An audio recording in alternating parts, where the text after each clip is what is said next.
Assalamualaikum warahmatullahi wabarakatuh. Perkenalkan, nama saya Angelita Asmirisol, NIM D19030007, Program Studi Pendidikan Bahasa Indonesia, dosen pengampu Afifah Istiqomah, SPD MPD, mata kuliah Sosiolinguistik.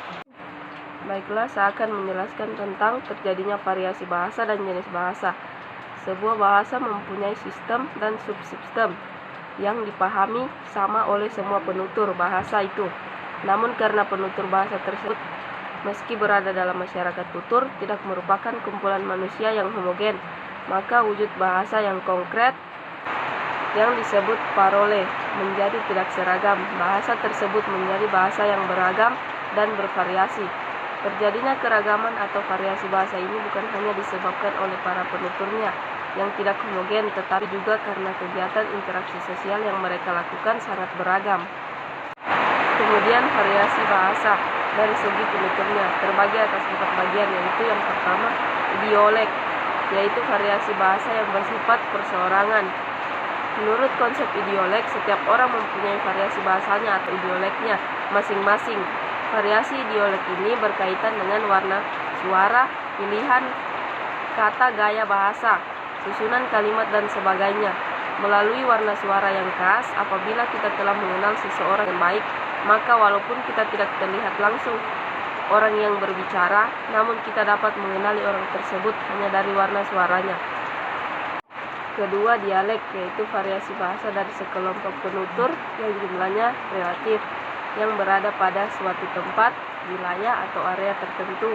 Karena dialek ini didasarkan pada wilayah atau area tempat tinggal penutur, maka dialek ini lazim disebut dialek areal, dialek regional, atau dialek geografi.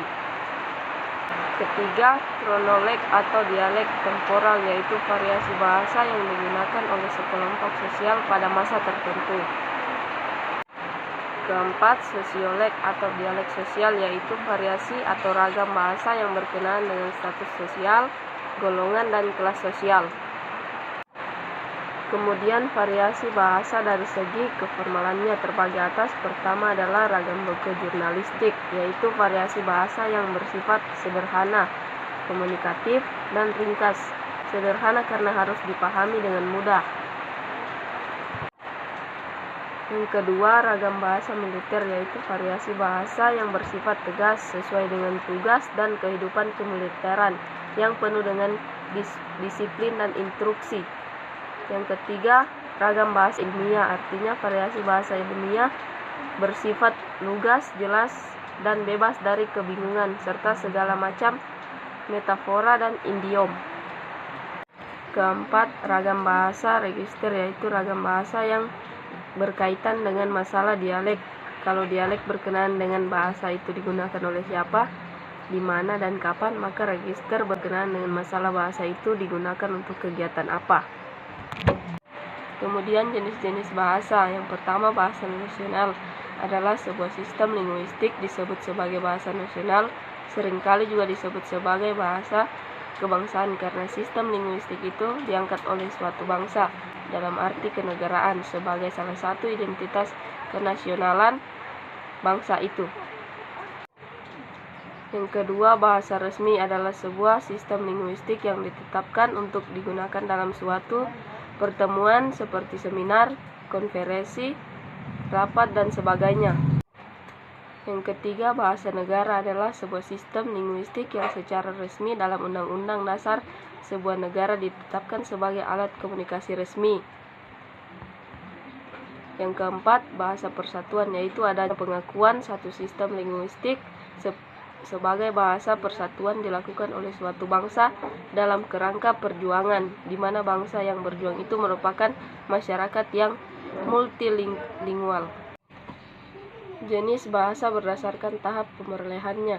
Yang pertama, bahasa ibu atau bahasa pertama adalah salah satu sistem linguistik yang pertama kali dipelajari secara ilmiah dari ibu atau keluarga yang memelihara seorang anak. Bahasa ibu tidak mengacu pada bahasa yang dikuasai dan digunakan oleh seorang ibu, melainkan mengacu pada bahasa yang dipelajari seorang anak dalam keluarga yang mengasuhnya. Kedua, bahasa lain yang dipelajari anak setelah bahasa ibu. Bahasa kedua ini tidak harus bahasa Indonesia, artinya apabila di lingkungan keluarga yang dipelajari atau diperoleh anak adalah bahasa Indonesia, maka bahasa Indonesia sebagai bahasa pertama atau bahasa ibu. Akan tetapi apabila bahasa pertama yang dipelajari anak adalah bahasa daerah dan kemudian anak mempelajari bahasa Indonesia, maka bahasa Indonesia menduduki urutan kedua dari segi pemerolehannya bahasa.